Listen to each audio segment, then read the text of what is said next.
أعوذ بالله من الشيطان الرجيم بسم الله الرحمن الرحيم Surah 105, Al-Fil, the Elephant, Meccan period. Title. The surah's title is derived from the opening verse which speaks of the people of the elephants. Period of revelation. The consensus view is that this is a Meccan surah. While keeping in mind its circumstantial setting, it does appear to be an early Meccan surah. Circumstantial setting. In the explanatory note in Note 4 on Surah Al-Buruj, we stated that the Christian kingdom of Abyssinia had attacked Yemen and put an end to the Himyarite Empire in retaliation for the massacre of the Christians of Najran in Yemen carried out by the Jewish ruler of Yemen, the Nuwas. By 525, the Abyssinians had established their full control over the entire region. This had been possible thanks to the assistance provided by the Roman Empire to the Abyssinians. The latter did not have a naval fleet. With the help of the naval fleet provided by the former, the latter had been able to penetrate deep into Yemen with its 70,000-strong army. Let us clarify that no religious factor was behind this collaboration. Rather, political and economic factors accounted for the alliance. Avenging the blood of Christian victims was merely a pretext. After having captured Egypt and Syria, the Roman Empire sought to remove the Arabs from the trade scene in order to monopolize its trade with East Africa, India, Indonesia, and other territories already under Roman rule. In pursuance of the same objective, in 24 or 25 BC, Augustus had sent a huge army to the western coast of Arabia, led by Aelius Gallus. Its goal was to capture the sea route from northern Arabia to Syria. The climatic rigors of Arabia, however, proved unbearable for the army, and the expedition was aborted. At a later date, the Romans moved their naval fleet to the Red Sea, which blocked the Arab sea trade. They were left with only the land route to carry out their trade. So as to capture this land route too, the Romans entered into an alliance with the Abyssinians and helped them establish control over Yemen, while also providing them with a naval fleet. Arab historians have recorded divergent accounts about the Abyssinian army that invaded Yemen. According to Ibn Kathir, it was led by two chiefs, Ariyat and Abraha. Muhammad ibn Ishaq speaks of Ariyat as its leader, with Abraha a member of the army. Both of these historians report a fierce confrontation between Ariyat and Abraha, which resulted in the killing of the former. Consequently, Abraha captured Yemen and persuaded the Abyssinian king to appoint him his governor of Yemen. As opposed to this version, Greek and Syriac chroniclers inform us that after the conquest of Yemen, as the Abyssinians started killing the local chiefs who had put up resistance, one of these chiefs, Esimphus, pledged both his allegiance and payment of the poll tax and so secured governorship of Yemen. However, the Abyssinians rose in revolt against him and appointed Abraha as governor in his place. Esimphus was a slave of a Greek trader who had, by dint of his shrewdness, gained the confidence of the Abyssinian army. The armies sent by the Abyssinian king to dethrone him were defeated, or he caused division in their ranks. Eventually, the king recognized him as his deputy there. Greek historians name him as Abrames, and the Syriac ones as Abraham. Abraha is possibly its Abyssinian version. Gradually, he turned into a sovereign king, though nominally he acknowledged the authority of the Abyssinian king. He referred to himself as vicegerent. However, he was an influential and mighty ruler. When he celebrated his renovation of the Marib Dam in 543, envoys of the Roman and Persian empires and of the kingdoms of Hira and Ghassan joined him in the festivities. Its detailed account features in the plaque inserted by him at the dam. This plaque has survived to this day and is reproduced by Glaser. For details, see Sabah 34, note 37. After having established his rule firmly over Yemen, Abraha turned his attention to the original plan which he shared with the Roman Empire. His aim was two-pronged. A. To promote Christianity in Arabia, and B. To capture the trade carried out by the Arabs between the eastern territories and the Roman border. This plan had assumed some urgency on account of the confrontation between the Persian and Roman empires, as a result of which the Romans could not expand trade in any other direction. For achieving this objective, Abraha had a towering church built in Sana'a, capital of Yemen, called by Arab historians as Al-Qulas, the Arabic version of the original Greek Ecclesia. In the words of Muhammad ibn Ishaq, after its construction, he informed the Abyssinian king that it was his resolve to divert the Arabs' devotion to the Kaaba to the new church. Ibn Kathir states that he publicly announced the same in Yemen and issued a proclamation to that effect. So doing, he intended to provoke the Arabs into taking action that would provide him with the pretext he needed to invade Mecca and demolish the Kaaba. Muhammad ibn Ishaq reports that an Arab felt so outraged at this proclamation that he somehow entered the church and defecated inside it. Ibn Kathir ascribes this act to a member of the Quraysh. Muqatil ibn Sulaiman's version is that some Quraysh youth set this church on fire.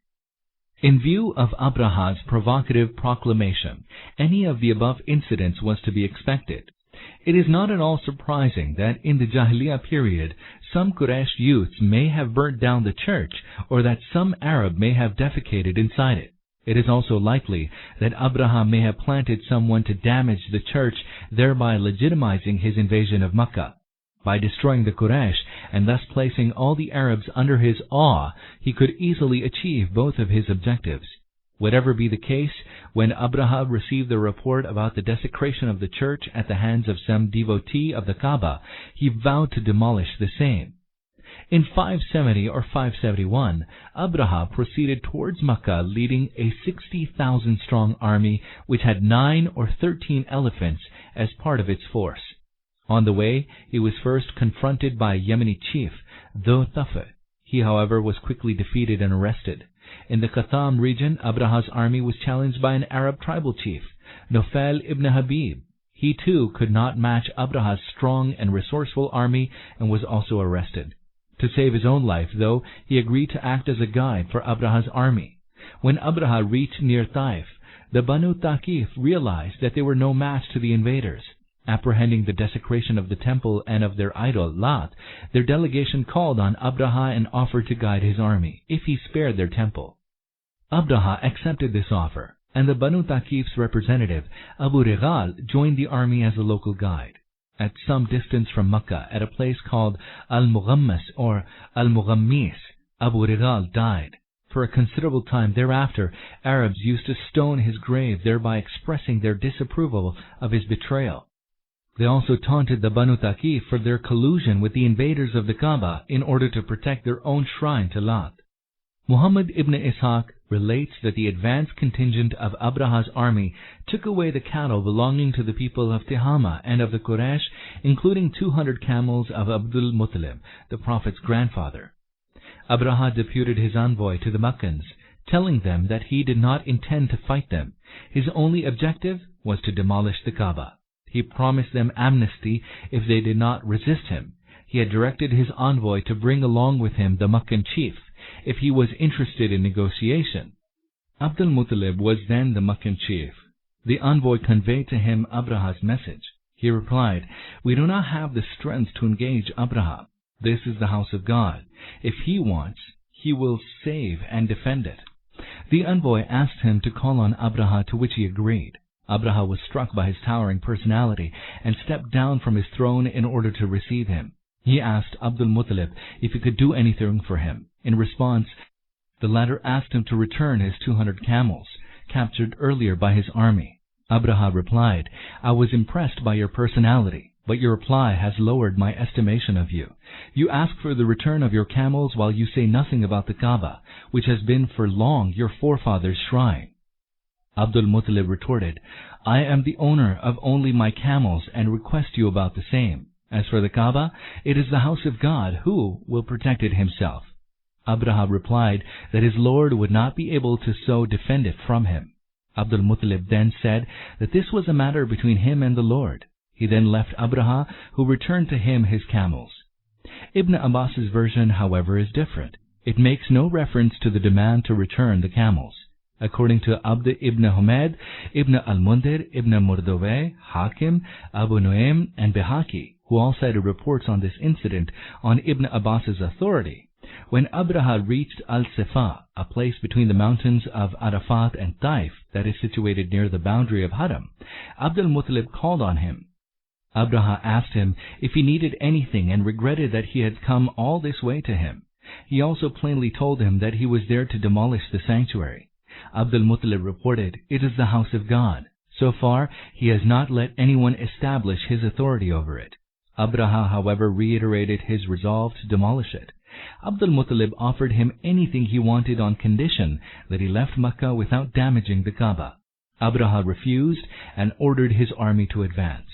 Without preferring one version to the other, it emerges clearly from both that the Meccans, including the tribes in the adjoining areas, did not have the means to take on Abraha's huge army in their bid to save the Kaaba.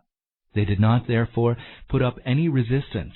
Even at a later date, the Quraysh could muster only a 12,000-strong army on the eve of the Battle of the Confederates, when they had joined hands with other polytheists and Jews in order to attack Medina. Clearly then, they lacked the strength to confront a 60,000-strong army. Muhammad ibn Ishaq relates that after returning from Abraha's camp, Abd al-Muttalib directed the Quraysh to move to the mountains along with their families in order to escape being massacred. Then he entered the Kaaba along with some other Quraysh leaders, and while holding the handle to the door of the Kaaba, he supplicated to God, invoking His help to protect the Kaaba and its custodians. 360 idols then littered there. However, they abandoned these idols and sought only God's help and protection. Their supplications, as cited in the reports of the day, contain invocations to only the one true God. Ibn Hisham quoted the following couplets then recited by Abd al-Muttalib. O God, man defends his house, so you defend your house. Let their cross and strategies not overwhelm your strategy tomorrow. If you leave us and them at our own, you are free to act as you like. In his Rawd al-Unf, Suhaili quoted this couplet as well. Rescue your children today against the children and devotees of the cross. Ibn Jabir in turn recorded these couplets as being recited by Abd al-Muttalib. O my Lord, I do not expect anyone to confront them except you. O my Lord, protect your house against them. The enemy of this house is your enemy. Stop them from destroying your town. After making supplications, Abd al-Muttalib and his men retired to the mountains.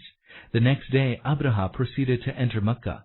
However, his special elephant, Mahmud, which he was riding, refused to move on. Though all attempts were made to coax him, it did not move an inch. Whenever it was directed to move in any direction other than that of Mecca, it moved at speed, yet it sat down when it was turned towards Mecca.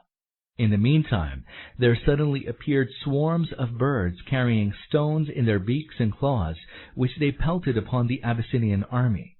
Anyone who was hit by these stones quickly started to rot, the flesh falling away from his bones. In the opinion of Muhammad ibn Ishaq and Ikramah, it struck the army like smallpox. Such an epidemic was so reported for the first time in Arabia.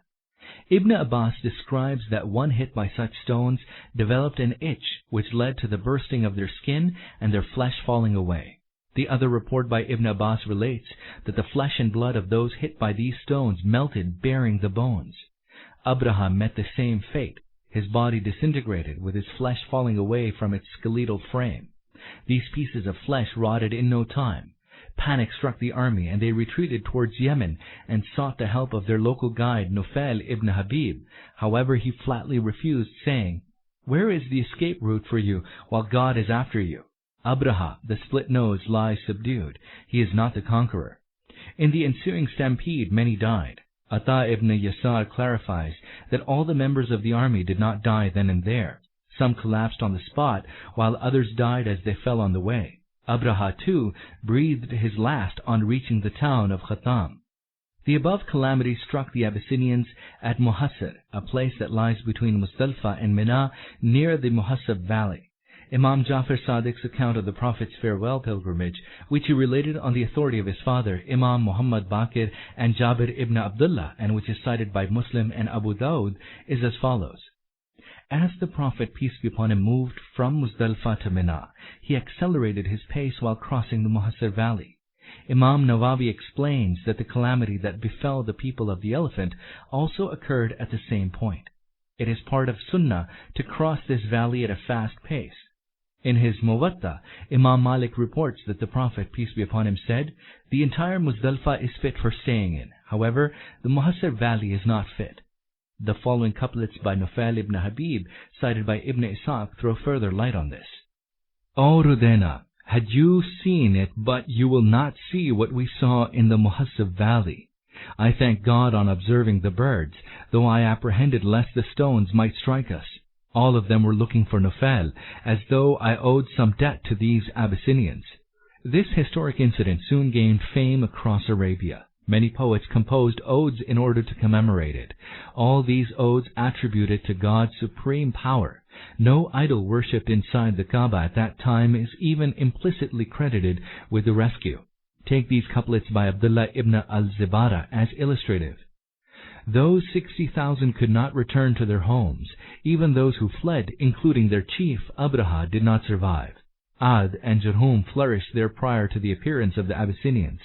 God oversees his servants and maintains this place. Abu Qais ibn Aslat exclaims, "Rise and worship your Lord and anoint the corners of the house of God located between the mountains of Makkah and Mina. The one on the throne rescued you, and the hosts of that king repulsed them in a way that some lay on the ground while others were stoned to death." According to Hani and Zubair ibn al-Awam, the Prophet, peace be upon him, remarked, "For 7 or 10 years after this incident, the Quraysh worshipped exclusively the one true God." Hani's report is cited by Imam Bukhari, Tabarani, Hakim, Ibn Murdawayh, and Bihaqi, while Ibn Zubair's is recorded by Tabarani, Ibn Murdawayh, and Ibn Asakir. The above version is endorsed by Sa'id ibn al-Musayyib's Mursal report featuring in Khatib Baghdadi's work on history. The year in which this incident happened is called by the Arabs the Year of the Elephant. In the same year, the Prophet Muhammad, peace be upon him, was born. Hadith scholars and historians unanimously date this incident to the month of Muharram, and the Prophet, peace be upon him, was born some 50 days after this incident. Theme. In the light of this historical account, as one studies Surah Al-Fil, one readily recognizes why this cites so briefly the divine punishment meted out only to the people of the elephant. For this incident was then common knowledge among the Arabs. They realized that the Kaaba had been defended by Allah, not by some of their pagan gods or goddesses. The Quraysh chiefs had invoked only Allah for help. They felt so indebted to Him that for some years they worshipped no one other than Him. Hence, there was no need to reiterate these points in the surah. Only a brief reference to the incident sufficed to draw the attention of the Quraysh in particular, and of the Arabs in general, to the Prophet's call. It consisted only of urging them to worship the one true God while abandoning all other gods.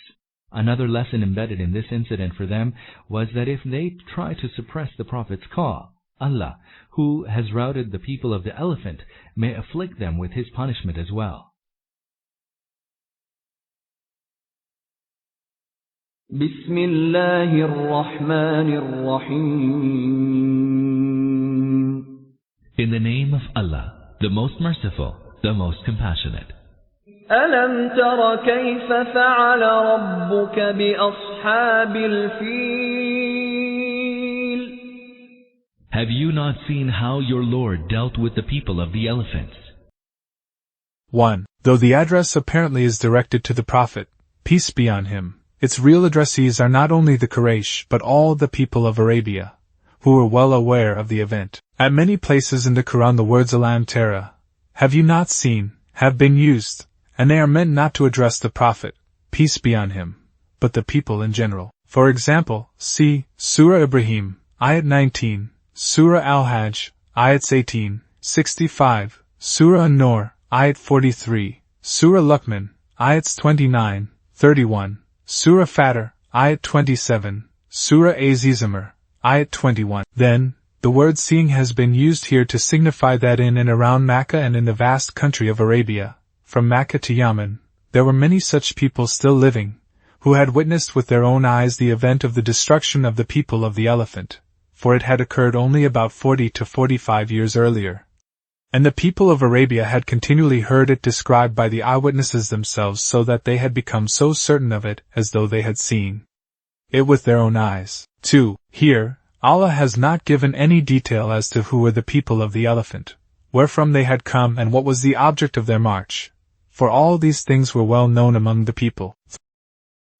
أَلَمْ يَجْعَلْ كَيْدَهُمْ فِي تَضْلِيلٍ. Did he not bring their plan to naught? 3. The word kaid is used for a secret plan meant to harm somebody. The question is, what was secret in this case?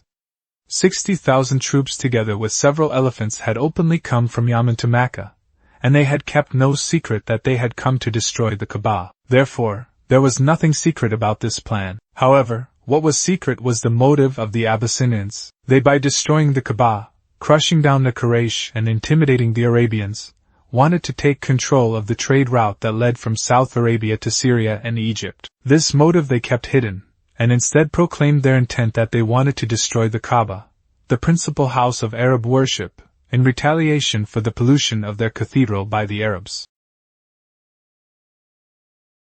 4. Literally, Fitadl means, led their plan astray, but idiomatically leading a plan astray means bringing it to naught and rendering it fruitless. At one place in the Quran it has been said, but the disbelievers' plot, kaid, ended in vain. Surah Al-Mu'min, Ayat 25, at another, and that Allah does not lead to success the plan, kaid, of deceivers. Surah Yusuf, Ayat 52. The Arabians described Imra al-Qais by the epithet of Al-Malik ad-Dalil, the king who lost and wasted, for he had lost the kingdom left by his father. وَأَرْسَلَ عَلَيْهِمْ طَيْرًا أَبَابِيلَ. And he sent against them swarms of birds. 5. Ababil means many separate and scattered groups, whether of men or other creatures, which come from different sides successively. Ikrimah and Qatada say that these swarms of birds had come from the Red Sea side. Sayyid bin Jubair and Ikrimah say that such birds had neither been seen before nor ever after. These were either birds of Najd, nor of Hijaz, nor of Timama, the land between Hijaz and the Red Sea. Ibn Abbas says that their beaks were like those of birds and claws like the dog's paw. Ikrimah has stated that their heads were like the heads of the birds of prey, and almost all the reporters agree that each bird carried a stone in its beak and 2 stones in its claws. Some people of Mecca had these stones preserved with them for a long time. Thus, Abu Nuaym has related a statement of Nawfal bin Abi Muawiyah, saying that he had seen the stones which had been thrown on the people of the elephant.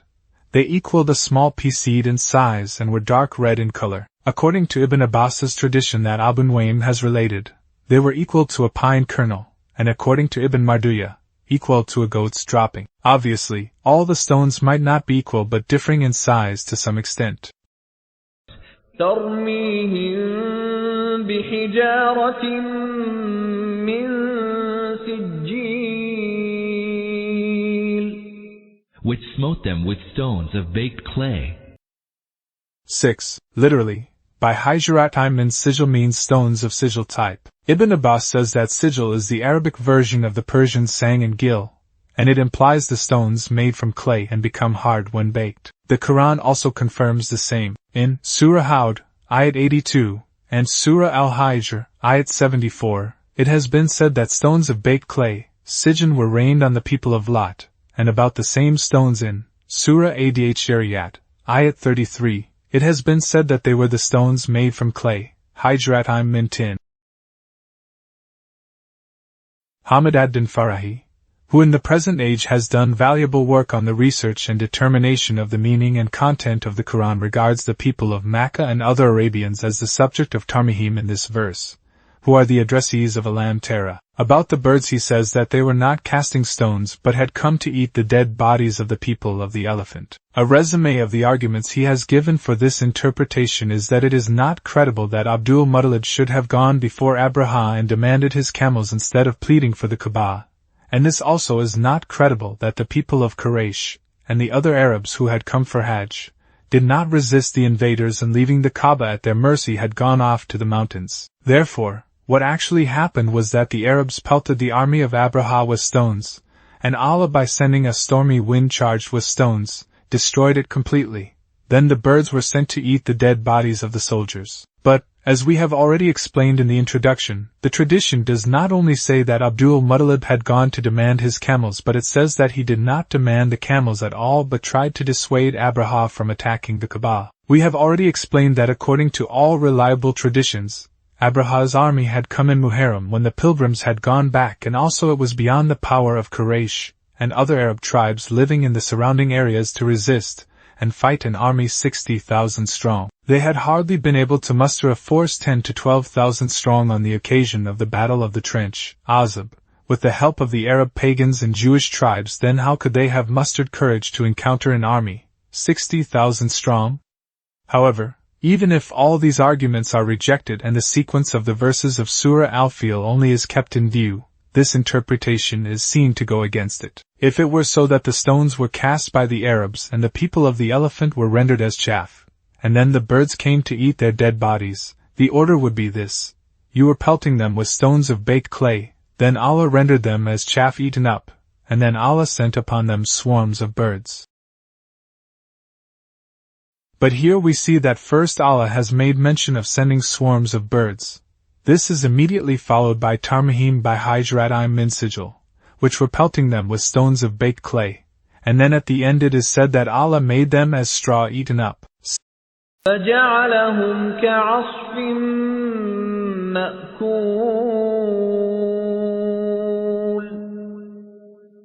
and made them like straw eaten up by cattle. 7. The word asf as used in the original has already occurred in verse 12 of Surah Ar-Rahman, Tul asf warayhan, and corn with husk as well as grain. This shows that asf means the outer covering of seeds, which the farmer throws away after the grain has been separated from it. Then the animals eat it, and some of it falls down in the chewing and some is trampled under the hoofs.